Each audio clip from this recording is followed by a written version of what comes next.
우리 좌울 한번 인사할까요? 잘 오셨습니다. 말씀에 집중하는 예배 됩시다. 2023년도 11월 달에 글로벌 브랜드 순서를 매긴 적이 있습니다. 세계 기업 가운데 가장 잘 나가는 기업을 순서로 매겨보자, 이런 내용인데요. 1위는 애플, 2위는 마이크로소프트사, 3위는 아마존, 4위는 구글이 선정되었습니다. 5위는 어딜까요? 삼성이 5위가 되었습니다. 그러고 보면 삼성이라는 브랜드가 대단합니다. 그런데 저는 기업에만 브랜드 파워가 있을까? 아니라고 봅니다. 사람에게도 가치가 있습니다. 인생에도 브랜드 파워가 있습니다. 이것을 다른 말로 하면 명품 인생입니다. 명품 인생. 저는 그리스도인이야말로 명품 인생이라고 확신합니다. 왜냐하면 하나님이 인정하시는 사람을 그리스도인이라고 말하기 때문입니다. 하나님이 인정하시면 명품 인생이 되는 거죠. 자, 이런 의미에서 오늘 예배가 명품 그리스도인들이 하나님 앞에 드리는 예배가 되었으면 좋겠습니다. 정말 우리의 예배가 하나님이 받으실 만하고 우리 자신도 하나님을 만나고 각자 개인 한 사람 한 사람이 예배를 통하여서 우리의 속사람이, 우리의 겉으로 드러나는 삶의 문제들이 속 시원하게 좀 해결되는 실마리를 찾고 하나님 앞에 기쁨으로 예배드리고 돌아가는 그런 자리가 되었으면 좋겠습니다. 오늘 예배가 하나님이 기뻐하시는 예배가 되기를 소망합니다. 사도행전에 보면 복음이 예루살렘에 시작되어 확산되는 과정에 바울이라고 하는 하나님의 사람을 들었습니다. 바울은 3년간에 걸쳐서 에베소 사역을 진행하지요. 그런데 그 내용이 19장에서 마무리가 되고 20장에 들어오면 바울은 드로아에서 마게도냐를 거쳐서 헬라 지경으로 갔다가 다시 마게도냐를 돌아서 드로아에 이르기까지 한 10개월의 내용을 압축해서 소개하고 있습니다. 이 기간 동안 바울에게는 참 많은 일이 있었습니다.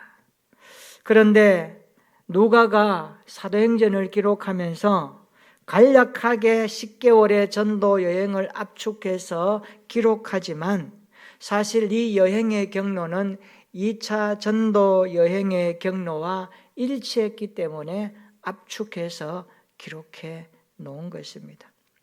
자, 바울은 에베소에서 사역할 때 굉장히 힘든 일을 만났습니다. 은장색 데메드리오 사건이 일어났고 이것이 이제는 잠잠해지고 나니까 제자들과 작별하면서 마게도냐로 갑니다. 왜냐하면 마게도냐 지역에서는 고린도 교회를 비롯하여 2차 전도 여행 때 뿌렸던 복음의 씨앗들이 자라나고 있었기 때문입니다. 그래서 바울이 어떻게 자라는가 그 현장을 보고 싶었습니다. 그래서 바울은 그들을 격려하고자 방문하게 됩니다. 바울은 마게도냐 지방을 여행하면서 고린도 교회 소식을 기다리고 있었습니다. 1년 6개월 동안 고린도 지역에서 성도들을 대하고 복음을 전하면서 말씀을 심어주었는데 과연 그들이 어떨까? 사실 보면 고린도 교회가 많이 열악했습니다. 다툼도 많았고요. 분쟁이 있었고요. 우상 제물, 음행 등과 같은 여러 가지 복잡한 문제들을 안고 있었습니다. 자, 이 소식을 에베소에서 전해 들었습니다. 이로 인해서 오래전에 편지를 보낸 일이 있었지만 다시 두 번째 편지 고린도후서를 쓰고 있습니다. 자, 마침 디도가 돌아오니까 디도편에서 바울이 들은 내용입니다. 편지를 읽고 그들이 회개하고 화해하는 분위기가 되고 있습니다. 라는 기쁜 소식을 디도를 통하여서 바울이 듣게 됩니다. 그러자 바울은 즉시 고린도후서를 쓰기 시작합니다. 당시 바울이 겪었던 이 심적인 상태가 얼마나 어려웠는지 고린도후서 7장에 보면 바울의 심정을 그대로 녹여내고 있습니다. 고린도후서 7장 5절로 7절인데요. 제가 한번 읽어드리겠습니다.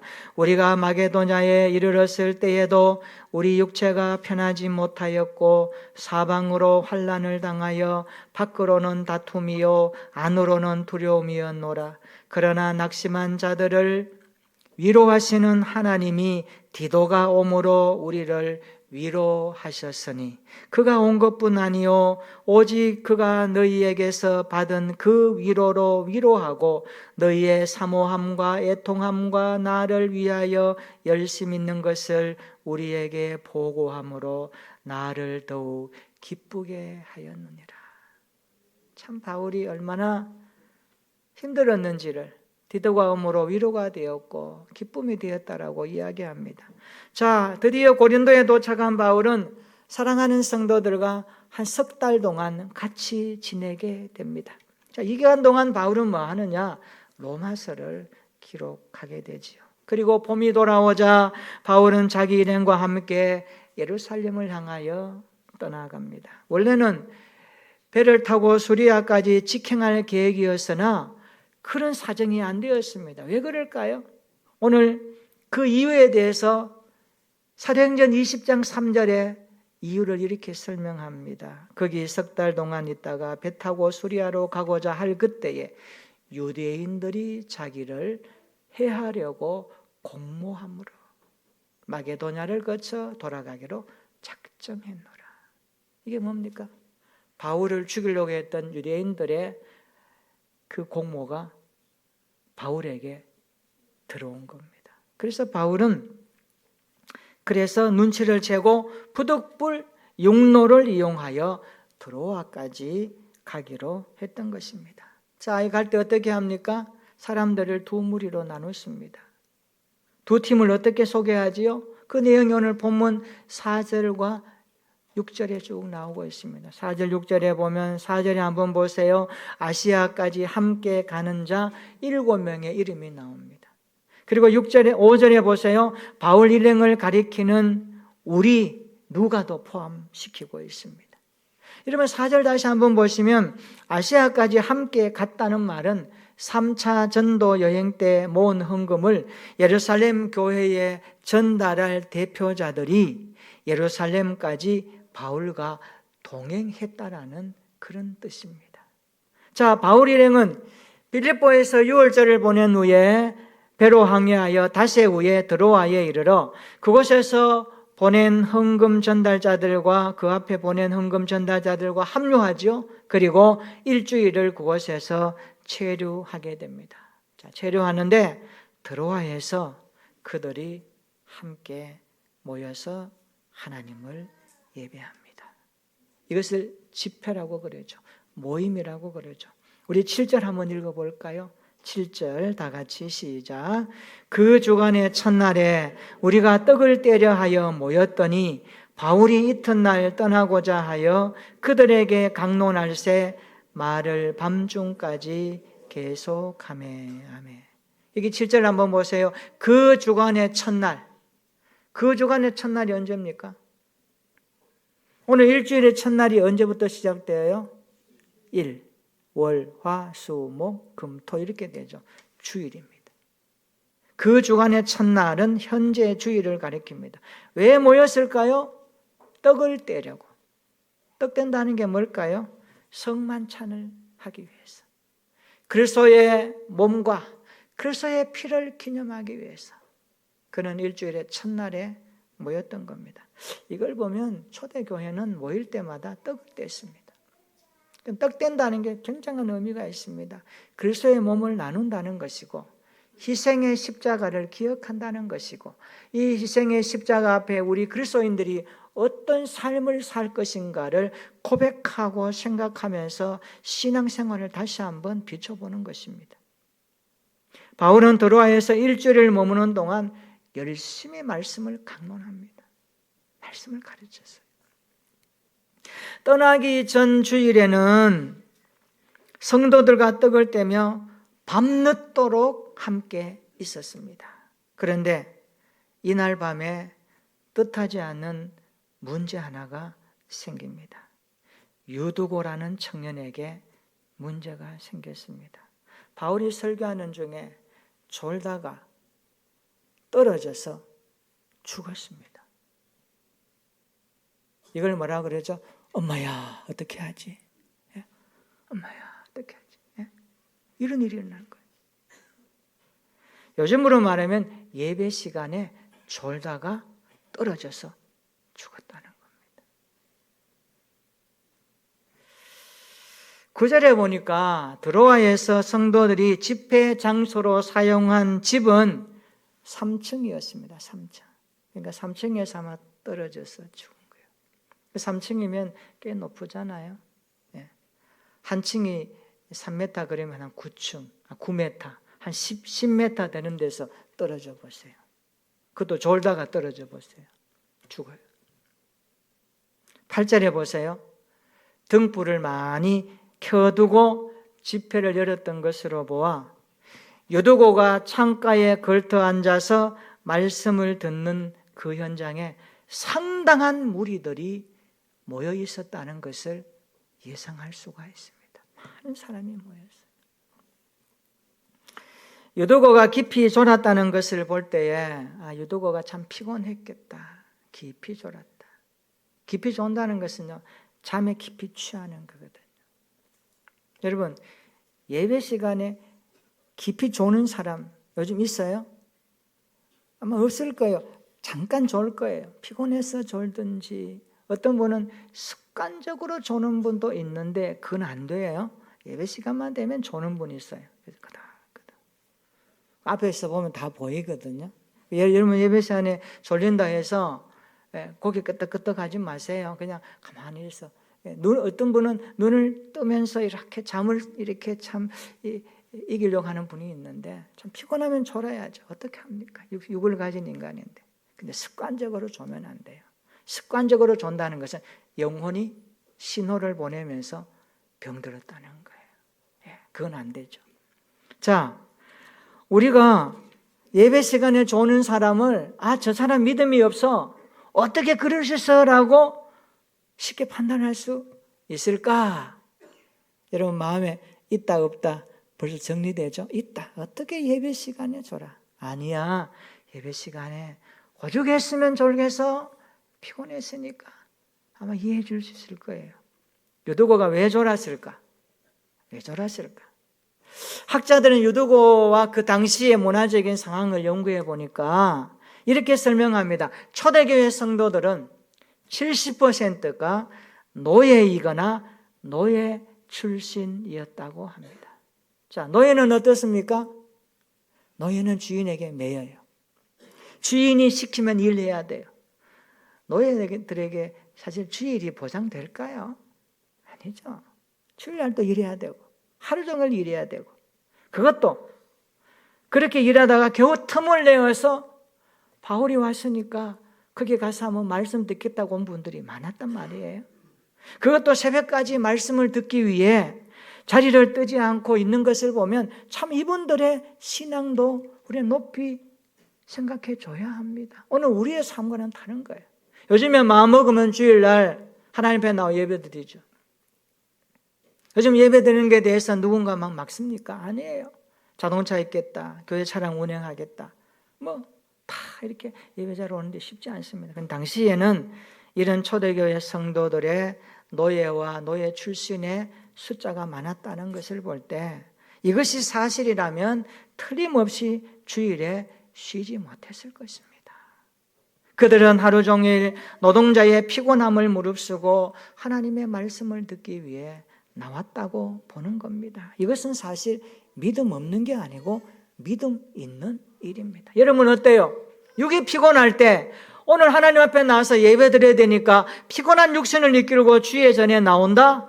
굉장히 믿음이 육신의 피곤함을 끌고 온 겁니다. 그것은 믿음 있는 일입니다. 그렇지 않아요? 바울은 졸다가 잠에 빠진 유두고를 책망 안 했습니다. 오히려 바울은 떨어져 죽은 유두고를 성령의 능력으로 살려냅니다. 자, 들어가에 있는 성도들이 이 사건을 통해서 살아계신 하나님의 능력을 체험하고 큰 위로와 기쁨을 얻게 되었다라고 말씀합니다. 오늘 본문 12절 한번 볼까요? 이렇게 말씀하지요. 같이 읽어볼까요? 시작. 사람들이 살아난 청년을 데리고 가서 적지 않게 위로를 받았더라. 아멘. 드로아의 성도들은 죽었던 유두고가 살아남을 보고 위로를 받습니다.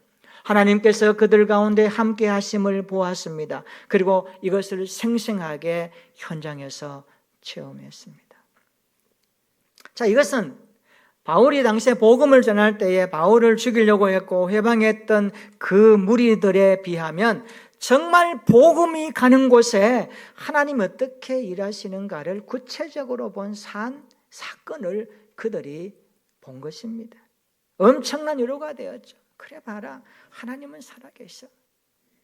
사람은 동질감을 느끼거든요. 내가 예수 믿는데 당신이 예수 믿는데 그분이 나와 몰라요. 그러나 그분이 어려움을 당해요. 그러면요, 사람이요, 그도 그리스도이기 때문에 같은 공감과 정서적인 교감으로 어려움에 처하면 마음이 하나 된단 말이에요. 당시에 무리들이 생각했던 것이 뭘까요? 복음을 전하는 바울 주변에 얼마나 많은 대적자들이 있었고 복음을 방해하는 그들에 비하면 하나님 오늘도 유두고를 살려주셨네, 바울을 통하여 일하셨네, 생생한 하나님의 복음이 살아있음을 그들이 보았다는 것입니다. 오늘도 마찬가지입니다. 하나님께서는 어떤 상황 가운데서도 당신의 아들의 피값으로 구원받게 하신 당신의 자녀들을 붙들고 계십니다.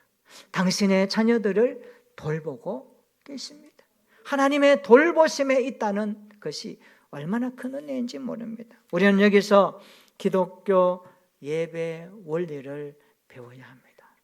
기독교는 예배가 있죠. 예배 없는 기독교는 성립하지 않습니다. 오늘 드로아에 모인 이 무리들을 보면서 기독교 예배의 한 3가지 원리를 배웠으면 좋겠습니다. 우리가 드리는 예배가 어떤 예배여야 하는가? 첫 번째로요, 기독교 예배는 부활을 중심으로 모이는 예배입니다. 기독교 예배는 부활을 중심으로 모이는 예배입니다. 7절 한번 다시 보세요. 그 주간의 첫날에 모였다라고 말씀합니다. 부활의 날에 모였다는 뜻입니다. 기독교 예배는 내가 죄로 인하여 죽고 그리고 다시 살아난 사건을 어디서 우리가 봅니까? 예수 그리스도가 내 죄값으로 죽으시고 다시 3일 만에 부활하신 주의 날에 예배 드릴 때에 이것을 강력하게 우리가 비추맞습니다. 그래서 기독교 예배는 죄로 인하여 죽었던 우리가 부활의 주님으로 말미암아 다시 살게 되는 것을 감사하는 모임으로 출발하는 것입니다. 이것을 믿으시기를 축원합니다. 그렇습니다. 기독교 예배는 부활을 중심으로 모이는 예배입니다. 그래서 주일 예배가 굉장히 중요합니다. 일주일의 첫날 하나님 앞에 예배로 시작하여 일주일을 살아간다는 것은 이 일주일의 첫날을 하나님 앞에 예배드림으로 말미암아 그 나머지 날들도 하나님의 은혜 가운데 살 것을 기다리면서 살아가는 우리 믿음의 척도를 보여주고 있습니다. 여러분, 나를 위해 죽으시고 나를 위해 살아나신 주님을 만나고 경험하는 예배가 우리의 예배가 되었으면 좋겠습니다. 주일 예배는 부활의 첫날에 드리는 예배입니다. 모든 아픔과 고통이 부활의 능력 앞에 무릎 꿇는 시간입니다. 우리 안에 죄의 쓴뿌리가 있다면 그것 또한 부활의 능력으로 뽑아버리는 시간입니다. 그래서 우리는 부활의 날에 모이는 이 예배가 얼마나 하나님과 우리 사이에 긴밀하고 의미 있고 가치 있고 세상 그 어떤 시간과 비교해도 바꾸지 않을 만큼 영광스러운 자리라는 것을 확신하면서 그 하나님 앞에 드리는 예배가 되었으면 좋겠습니다. 기독교 예배는 부활을 중심으로 모이는 예배입니다. 두 번째로 기독교 예배는 말씀을 중심으로 모이는 예배입니다. 기독교 예배는 말씀이 있어야 합니다. 말씀이 없는 예배는 기독교 예배가 아닙니다. 오늘 본문에 보면 바울은 설교할 때에 7절에 한번 보십시오. 밤중까지 계속했다라고 말씀합니다. 그리고 11절에 한번 보세요. 날이 새기까지 오랫동안 했다라고 말씀합니다. 의사 누가는 예배 중에 있었던 말씀의 나눔을 7절에 계속되매 11절에 9절에도 오래하매라고 표현하고 있습니다. 오래하매. 이것은 뭘 말할까요? 날이 새도록 말씀을 나누었다는 그런 뜻입니다. 그들은 말씀을 중심으로 모였고 말씀 앞에 하나님을 만났던 것입니다.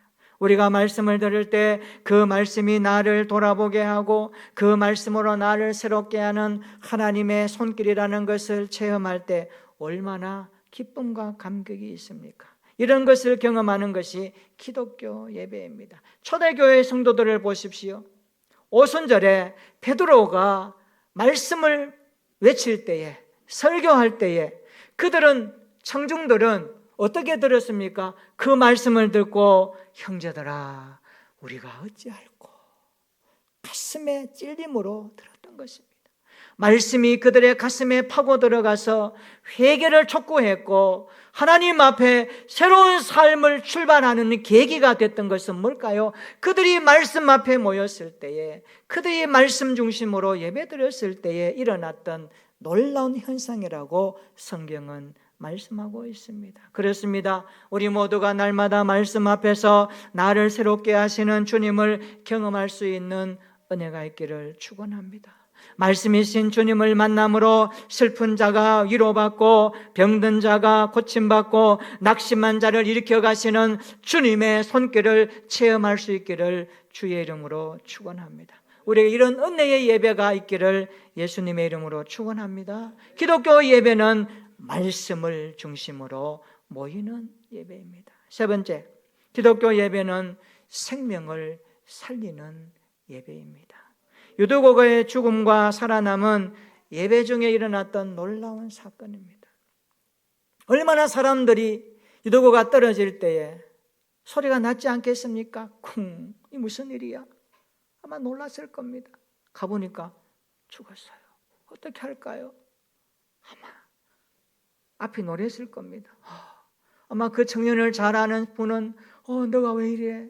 깨웠지만 일어나지 않아요. 그런데 오늘 성경은 유두고가 창에서 떨어져 죽고 살아났다라고 말씀합니다. 만약에 유두고가 죽고 살아나지 못했다면 어떻게 되었을까요? 많은 사람들이 그 자리에 예배드리러 왔던 사람들이 유두고가 창에 떨어져서 죽었다라는 것을 알았을 거예요. 살아나지 못했으면 그들은 유두고의 죽음을 뭐라고 해석했을까요? 아마 이런 소리로 그들은 말했을 겁니다. 예배드리다가 사람이 죽었대. 유두고라는 청년이 죽었대. 아마 이 소문이 일파만파로 퍼져나갔을 것입니다. 그런데 오늘 성경은 유두고의 죽음이 죽음으로 끝나지 아니하고 다시 살아나는 역사로 바꾸어졌다라고 말씀하고 있습니다. 왜 그럴까요? 예수 믿는 성도들에게 기독교 신앙으로 드리는 예배는 생명을 살리는 것이기 때문입니다. 여러분, 예배는 언제나 생명을 살립니다. 예배는 언제나 기적을 동반하고 있습니다. 기독교 예배는 살아계신 하나님 앞에 드리는 거룩한 산 제사입니다. 살아계신 하나님은 예배 중에 임재하십니다. 살아계신 하나님 우리의 예배를 받으십니다. 그리고 예배드리다가 죽었던 영혼이 살아날 뿐만 아니라 병든 영혼이 치료되고 슬픈 사람이 소망의 사람으로 회복되는 곳이 예배 현장에서 경험하는 하나님의 일하심입니다. 오늘 우리 안에 어떻습니까? 예배를 드려도 기대감이 없고 그냥 형식적으로 드리는 분은 없습니까? 아닙니다.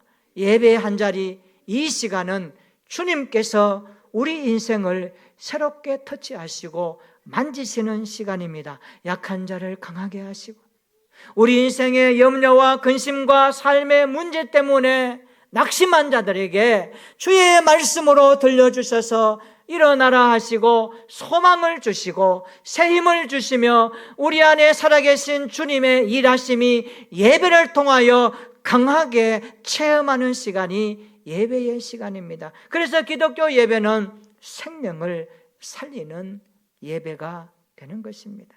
우리 모두에게 어떤 상황에서도 하나님을 바라보고 우리 하나님이 우리를 돌보시고 우리의 삶을 새롭게 하신다는 이 놀라운 약속을 붙들고 주님 앞에 드리는 예배가 우리의 삶에 힘을 얻는 복된 시간 되시기를 축원합니다. 우리 주님은 위로와 돌보심으로 구원의 백성을 붙드십니다. 저는 우리 교회 예배에 생명의 역사가 강력하게 일어나기를 기도합니다. 우리가 드는 예배의 현장에 하나님의 강력한 만지심과 은혜의 베푸심과 우리의 삶을 새롭게 하시는 생명의 역사가 우리 안에 체험되기를 축원합니다. 우리의 영혼이 생명을 살리는 하나님의 영광을 봄으로 말미암아 놀라운 고백이 우리의 마음 가운데서 일어나기를 축원합니다. 그렇습니다. 기독교 예배는 부활을 중심으로 모이는 예배입니다. 기독교 예배는 말씀을 중심으로 모이는 예배입니다. 기독교 예배는 생명을 살리는 예배입니다. 부활의 주님을 만나는 예배, 말씀 앞에서 더욱 새로워지는 예배, 생명의 역사가 오늘 예배로 시작하여 우리의 삶으로 드리는 한 주간의 삶의 현장에서도 하나님의 살아계심과 일하심과 돌보심의 은혜를 체험할 수 있기를 축원합니다. 우리의 예배가 예배로 끝나지 말고 우리의 삶으로 퍼져나가 우리 인생의 부활의 주님을 더욱더 깊이 알아가고 말씀을 통하여 우리를 다듬어 가시고 새롭게 하시는 그 주님의 손길을 여러분 현장에서 하나님을 바라보며 기도할 때마다 체험해서 이번 한 주간도 우리의 영혼이 새 힘을 얻고 우리의 삶이 주님의 능력으로 고백되어져서 하나님을 영원롭게 하는 저와 여러분들의 삶이 되었으면 좋겠습니다. 오늘 예배의 원리는 우리에게 주시는 놀라운 메시지를 담고 있습니다. 부활의 주님을 중심으로 모입시다. 말씀을 중심으로 모입시다. 우리 인생의 새해를 향하시는 생명의 하나님을 중심으로 모입시다. 그래서 우리의 삶의 예배가 더욱더 하나님을 영원롭게 하는 온전한 그리스도인들로 한 주간 살아가는 저와 여러분들의 모습이 되시기를 예수님의 이름으로 축원합니다. 아멘. 우리 한번 기도하겠습니다. 기독교 예배는 부활을 중심으로 모입니다. 말씀을 중심으로 모입니다. 생명을 살리는 예배입니다. 이렇게 기도합시다. 하나님, 부활을 중심으로 모이는 예배가 되게 하옵소서. 나를 위해 죽으시고 나를 위해 살아나신 주님을 예배로 만나고 싶습니다. 말씀 앞에서 나를 돌아보는 예배가 되게 하시고 우리가 말씀을 들을 때에 그 말씀이 나를 돌아보게 하고 그 말씀이 나를 새롭게 하는 창조의 손길임을 깨닫게 하셔서 생명을 살리는 예배로 드려 슬픈 자가 위로받고 연약한 자가 힘을 얻어 병든 영혼이 치료되며 소망의 사람으로 바꾸어지는 은혜를 주시옵소서. 그리하여 생명의 역사가 경험되는 예배로 한 주간 살아갈 수 있도록 우리의 삶의 자리에서도 하나님의 일하심을 목도하게 해달라고 우리 다 같이 함께 기도하겠습니다. 전능하신